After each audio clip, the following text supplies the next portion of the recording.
अरुण और अंजू दोनों पति पत्नी थे। वह दोनों बहुत गरीब थे। किसी तरह छोटी मोटी काम करके अरुण घर का पालन पोषण करता था।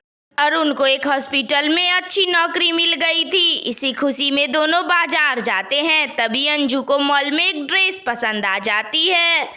क्या हुआ अंजू? मुझे लगता है तुम्हें वो ड्रेस बहुत पसंद आ गई है। क्यों ना तुम वो ले लो, मैं किसी तरह कमाकर पैसा दे ही दूंगा। नहीं जी, ऐसी कोई बात नहीं है। जरूरी थोड़े है कि जो चीज पसंद आए वह अपनी ही हो जाए। मैंने देख लिया बहुत था। जब अपने पैसे होंगे फिर आकर ले जाऊंगी। चलिए अब घर चलते हैं। अरुण की मेहनत देखकर हॉस्पिटल वाले उसकी तनख्वाह बढ़ा देते हैं। वह खुशी खुशी घर लौटता है। अरे भाग्यवान, हॉस्पिटल वाले मेरे काम से बहुत खुश हुए और उन्होंने मेरी तनख्वाह भी बढ़ा दी है। मैंने एक नया घर भी खरीद लिया है। आज से हम लोग वहीं रहेंगे।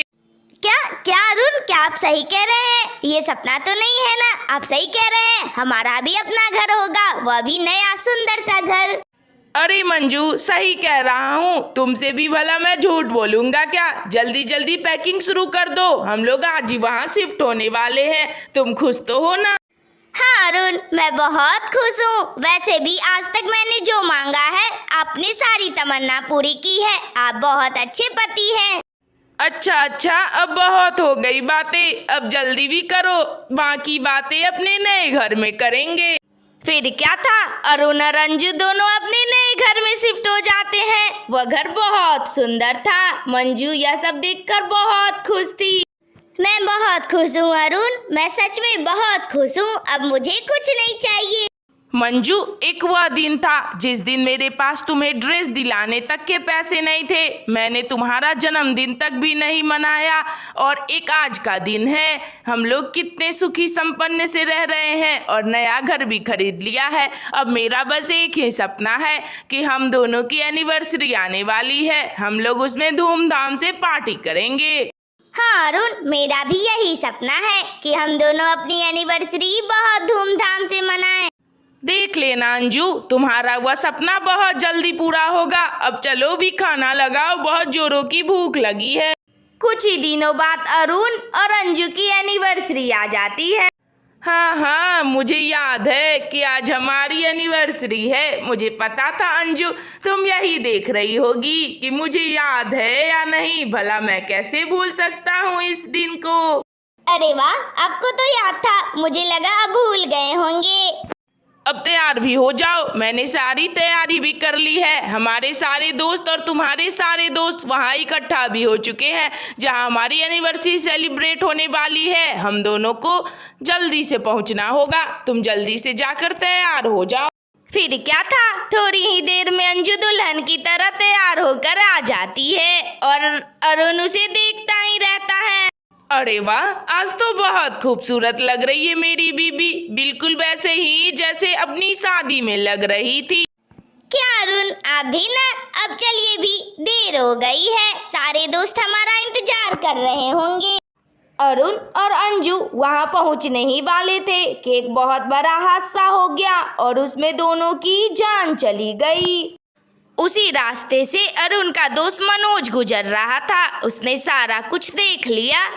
अरे ये क्या हुआ? यह तो बहुत बुरा हुआ। मुझे चलकर सबको बताना ही पड़ेगा। इधर पार्टी में सारे लोग बहुत खुश थे और सारे लोग डांस भी कर रहे थे। तभी मनोज वहां हांफता हुआ पहुंच जाता है। बंद करो, ये सब बहुत बुरा हो गया। बंद करो, अब यहाँ कोई पार्टी नहीं होने वाली है। तुम लोगों को पता है हम लोग यहाँ जो इकट्ठा हुए थे वह सब तो खत्म हो चुका है। बंद करो सब कुछ। अरे मनोज, ज्यादा पी ली है क्या तूने आज? ये सब क्या बोल रहे हो तुम? क्या खत्म हो गया है? अरे क्या बताओ भाई, अरुण और अंजू जब यहाँ आ रहे थे तो एक्सीडेंट में दोनों की मौत हो गई है। अरे मनोज, ये तू कैसी बातें कर रही है? वो लोग तो कब से आए हुए हैं, जरा उधर तो देख। अरे हाँ, उन्हें गौर से देखो, वह दोनों भूत बन चुके हैं और उन्हें अभी तक यकीन ही नहीं है कि वह दोनों मर चुके हैं। और उनकी अंतिम इच्छा थी कि वह दोनों अपनी एनिवर्सरी मनाएं। तो क्यों ना हम लोग उनके लिए एक नाटक करते हैं और उनकी एनिवर्सरी मनाने ही देते हैं, तभी उनकी आत्मा को शांति मिलेगी। अरे मनोज, मुझे तो यकीन ही नहीं हो रहा कि अंजू और अरुण दोनों की मौत हो चुकी है। बहुत बुरा हुआ उनके साथ, पर उनकी खुशी के लिए हमें नाटक करना ही होगा। हाँ हाँ, चलो अंजू और अरुण, बहुत देर हो गई, अब तुम लोग केक काटो। तभी थोड़ी देर में वहाँ पर पुलिस आ जाती है। अरे आप ही मनोज हो ना? आपने जब अपने दोस्तों को और उसकी पत्नी को हॉस्पिटल ले गया और जहाँ पर वह मृत घोषित हो गए, फिर आपने उनकी लाश को यूं ही छोड़कर यहाँ पार्टी मना रहे हो। कैसे रिश्तेदार हो तुम लोग? अच्छा इंस्पेक्टर साहब, अब चलिए, मैं थोड़ी देर में वहाँ पहुँचता हूँ। हाँ तो क्या नाम बताया था तुमने? हाँ, अरुण और अंजू। हाँ, मुझे रिपोर्ट भी तो लिखनी होगी। मैं चलता हूँ, तुम जल्दी से वापस आओ। अरुण और अंजू जो कि भूत बन चुके थे, उन दोनों ने यह सारी बातें सुन ली थी। अरुण, इसका मतलब हम दोनों मर चुके हैं और हम दोनों भूत बन गए हैं, या हम लोगों की लाश है और हम लोग भूत बन गए हैं? यह तो सच में मैं हूँ ही नहीं। मुझे ऐसा नहीं लग रहा था कि मैं मर चुकी हूँ। अरे हाँ भाग्यवान, मुझे पता था कि हम दोनों मर चुके हैं, पर तुम्हारा सपना मैं नहीं तोड़ना चाहता था। अरुण, आपने मेरे लिए बहुत कुछ किया। मरने के बाद भी आपने मुझे सारी खुशियाँ दे दी। अब मैं बहुत खुश हूँ, मुझे अब कुछ नहीं चाहिए। दोस्तों, तुम जैसे दोस्त पाकर मैं तो धन्य ही हो गई। तुमने मुझे एहसास तक नहीं होने दिया कि मैं मर चुकी हूँ और मेरे अंतिम खुशी में मेरे साथ खरे उतरे। तुम सबका दिल से धन्यवाद। लेकिन अब हम दोनों को जाना होगा। तुम सब अपना ख्याल रखना। अंजू, मुझे तो यकीन ही नहीं हो रहा कि तुम्हारे साथ इतना बुरा कैसे हो रहा है। मैं तुम्हें बहुत याद करूंगी। कुछ भी हो दोस्तों, पर जाने वालों को कोई नहीं रोक सकता। जिसका जब समय होता है वह चला ही जाता है। अब मैं चलती हूँ। फिर क्या था, कुछ ही देरों बाद अंजू और अरुण दोनों गायब हो जाते हैं।